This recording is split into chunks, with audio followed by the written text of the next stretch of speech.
آفات کسی وجہ سے آتے ہیں، آفات بغیر وجہ کے نہیں ہوتی۔ حدیث شریف میں ہے جب امت میں گناہ بڑھ جائے خدا تعالی کے پکڑ کے طریقے نازل ہو جاتے ہیں،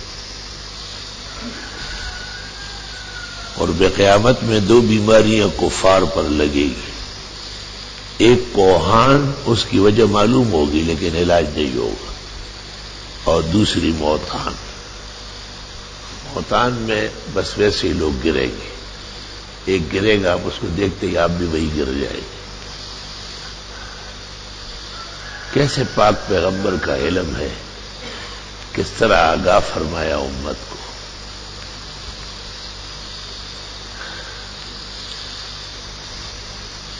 آفات، وبا اور بلاؤں کو ٹالنے کے طریقے ہیں۔ انبیاء علیہ السلام کی دعائیں اتنی طاقتور ہوتی تھی، خدا کے سامنے جب وہ رونے لگتے تھے وہ آنسو بہاتے تھے، لیکن امت کو یہ تعلیم بھی دی ہے کہ وہ صدقے کرے، خیرات کرے، غریب اور مسکینوں کا پیٹ بھرے۔ یہ نہیں کہ جی مہنگائی ہو گئی ہے، کم ہو گیا تو آپ بھی ہاتھ کھینچ رہے، یہ تو قہر الہی کو دعوت دے رہا ہے۔ اللہ قرآن میں کہتے ہیں کہ جو لوگ فتح مکہ سے پہلے ایمان لائے، جہاد کیا اور خرچ کیا، وہ بڑے اونچے ہیں، بعد میں جو آئے ہیں ان تک نہیں پہنچ سکتے۔ وَكُلًّا وَعَدَ اللَّهُ الْحُسْنَىٰ، اللہ کا وعدہ ہے سب سے کہ اچھا انجام ہوگا۔ گراں وقت میں اور مشکل گھڑیوں میں خدا کی رضا کے اعمال بھی زیادہ طاقتور ہو جاتے ہیں۔ اسماعیل علیہ السلام جس اخلاص سے پیش کیے گئے قربان ہونے کے لیے، تو اس اخلاص کا بدل دنیا میں نہیں تھا۔ اللہ نے جنت سے جبریل کے ساتھ مینڈا بھیجا۔ حضرات مفسرین نے لکھا ہے کہ اسماعیل علیہ السلام پیغمبر تھے، اور پیغمبر کی سرش جو ہے وہ جنت کی مٹی کی ہے۔ فتح الباری میں ابن حجر نے لکھا ہے وَاعْلَمْ أَنَّ أَجْسَادَ الْأَنْبِيَاءِ خُلِقَتْ مِنْ طِينِ الْجَنَّةِ، پیغمبروں کے جسم و جسمانیت جنت کی مٹی سے پیدا ہوتے ہیں۔ غیر نبی دو آدمی ہیں، ابو بکر و عمر، ان کی مٹی بھی جنت کی ہے۔ سنن ابن ماجہ میں ہے انا و ابو بکر و عمر خلقنا من طینۃ واحدہ وہکذا نطفا ونبعث یوم القیامۃ انشاءاللہ۔ جس مٹی سے نبی آخر الزمان کی سرش تھے، اس مٹی سے ابو بکر و عمر بھی ہے، اس وجہ سے ان کو ساتھ دفنایا گیا۔ پوری امت مسلمہ کا اس پر اتفاق ہے کہ یہ دونوں بزرگ آیتان من آیات اللہ، قرآن کی آیتوں کی طرح کارآمد ہیں۔ شاہ ولی اللہ محدث نے لکھا ہے اہل سنت کا معیار یہی ہے کہ ابو بکر عمر کو انبیاء کے بعد افضل ترین مانے۔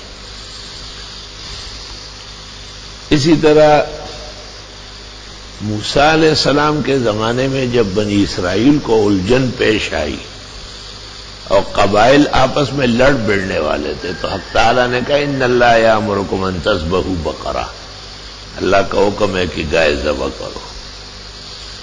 علماء کہتے گائے، اونٹ، بھینس ایک حکم میں ہے، سب بدنات ہیں، بڑے جسم والے ہیں، اور فقہاء کا اتفاق ہے کہ گائے کی طرح بھینس اور اونٹ بھی 7 حصے اور 7 قربانیاں ہو سکتی ہیں۔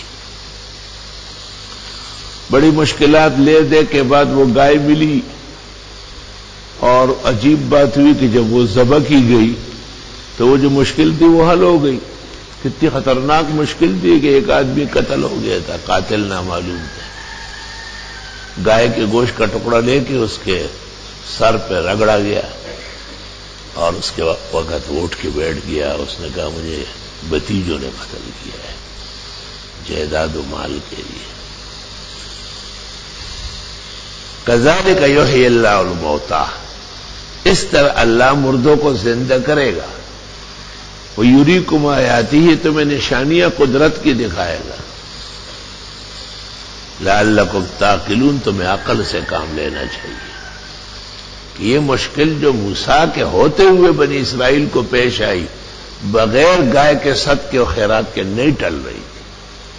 اچھی طرح یاد رکھا جائے وہ ڈاکٹر وہ تدبیر سب بکواس. پاکستان و ملک اس کے لپیٹ میں آ رہے ہیں. کفار اور حرام خور، کفار اور گنگیاں کھانے والے یہ نبی آخر الزمان کے بالکل دشمن ہیں، اور دشمنوں کو ایک نہ ایک دن پکڑ کا سامنا کرنا ہوگا.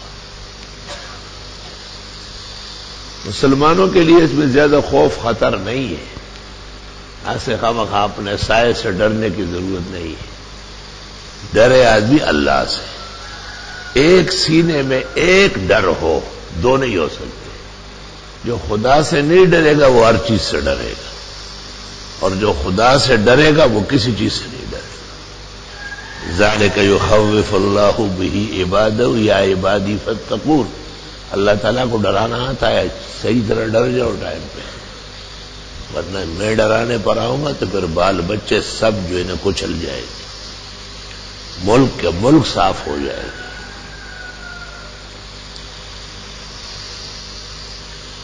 دارالعلوم دیوبند کے زمانے میں ایک نشانی سامنے آئی تھی، اور وہاں کے مجذوب عالم محدث شیخ الکل فی الکل مولانا محمد یعقوب نانوتوی جو کبار اولیاء اللہ اغیاث و اقطاب وقت میں سے تھے، اس نے کہا کہ یہ دیوبند کا قصبہ عذاب میں آ جائے گا.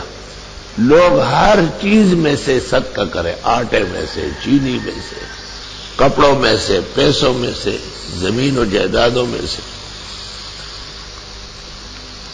لوگوں نے زیادہ توجہ نہیں دی ہوگی. وبا پھیل گیا اور 27,000 افراد 10 دن میں دیوبند کے قصبے میں مر گئے. جنازے اٹھانے والے نہیں تھے، تدفین والے نہیں تھے. تو لوگ یہ عجیب عجیب باتیں کرتے ہیں، ماسک خریدو، سستا خریدو، مہنگا خریدو، اتنے تھا، سب بکواس. اس سے کیا فرق پڑے گا؟ جو فیصلہ خدا کا ہے وہ اس سے ڈلتا ہے. ہمارا ایمان ہے کہ بحر و بر، ارض و سما، شرق اور غرب، جن اور انس، جسم اور روح، ہوا و سانس قدرت الہیہ کے ماتحت. قرآن شریف میں کسی درخت کا پتا نہیں گرتا جب تک خدا کا حکم و اجازت نہ ہو. اس لیے مومن مسلم کو خطرے نہیں ہیں. مومن مسلم کو 2 خطرے ہیں. ایک ہی کہ خوف خدا میں کمی نہ ہو، دوسرا یہ کہ اس نے تدبیر نہیں کی. تدبیر نمازیں ہیں. کل رات کو میں نوری آباد سے دیر سے آیا، جماعت یہاں ہو چکی تھی، ہم نے وہی جماعت سے پڑھی تھی. بڑا رش تھا. میں نے اکبر بھائی سے پوچھا گلگتی سے کیا کوئی پروگرام ہے؟ کہ نہیں، وہ وائرس پھیل گئے، نمازیں پڑھنے اٹھا دس مزن تو نہ رہتے. پورا رش تھا عشاء کی نماز، دور تک گلیاں پیکتی گاڑیوں سے. یہی اللہ فرماتے کہ ٹائم پہ ڈرو، مجھے ڈرانا آتا ہے، اور جب میں ڈراؤں گا پھر بچ نہیں سکوں. آیت یاد رکھو، ذالک یخوف اللہ بہ عبادہ یا عبادی فاتقون. اللہ تعالیٰ کو ڈرانا خوب آتا ہے. تو دیکھو یہ آپ آستین پہنتے تھے تو ڈینگی آئی اور انہوں نے کو ڈانگے مارے، تو ڈاکٹروں نے کہا کہ آستین پورے کر لو. اور اب یہ سب کچھ کرتے، صدقہ خیرات نہیں کرتے. بابا کیسے بچو گے؟ بلا تب جائے گی جب وہ منہ میں نوالا لے کے جائے گی.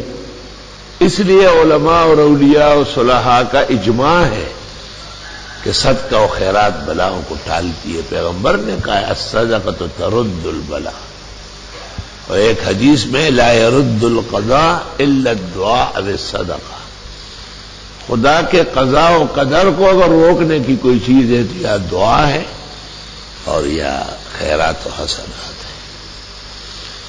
بہت ہی مسلمانوں کے لیے اللہ تعالیٰ نے اچھا پروگرام دیا ہے، اور بہت جلدی وبا ختم ہو جائے گی انشاءاللہ. علماء اولیاء صلحاء دعاؤں میں مشغول ہے. ہمارے نمازی، ہمارے بھائی طالب علم، یہ بھی ہر ملک کے میں امن ہو. ہم کسی کی تباہی پر راضی نہیں ہیں سوائے ان ہندوؤں کے جو ہندوستان میں ہمارے مسلمان بھائیوں کا قتل عام کر رہے ہیں، سوائے اس ناکارہ مودی اور اس کے بدماش عملے کے جو کشمیر کو جیل خانہ بنا چکا ہے، سوائے ان گوتھڑوں کے جنہوں نے میانمار میں ہمارے بھائیوں کو، بہنوں کو، بیٹیوں کو، ماؤں کو کشتیاں بروا کے سمندر میں ڈبو دیا. اور آس پاس کے ملک بھی خدا کا خوف کرے اور ڈرے اور مسلمانوں کے ساتھ خواہ لڑنے کی کوشش نہ کرے. مسلمان خود تو ہوں گے کمزور، ان کا خدا بڑا زورا ہو رہا ہے.